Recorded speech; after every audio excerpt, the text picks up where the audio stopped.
ও সন্ধ্যা সবাইকে। দুপুরের খাবারটা রবিবারের দিনে যাতে জমে যায় তাই তোমাদের সাথে ইলিশের একটা সহজ রেসিপি শেয়ার করব। প্রথমে ইলিশ মাছ নুন হলুদ দিয়ে মাখিয়ে রাখবো।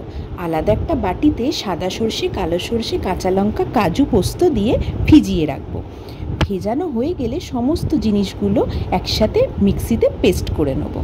ভালো করে মিহি করে পেস্ট করে আলাদা একটা বাটিতে টক দই নেবে পরিমাণ মতো। টক দইয়ের মধ্যে অল্প একটু হলুদ দেবে, দিয়ে ভালো করে ফেটিয়ে নেবে। নেওয়া হয়ে গেলে সেই সর্ষে আর দইয়ের পেস্টটাকে একসাথে একটা টিফিন বক্সে ঢাকা দেওয়া বাটিতে ভালো করে মিশিয়ে রাখতে হবে।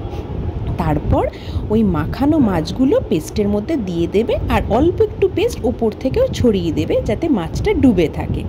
সব কিছু হয়ে গেলে লাস্টে একটু কাঁচা সর্ষের তেল আর কাঁচা লঙ্কা দিয়ে বাটির মুখটা বন্ধ করে দেবে।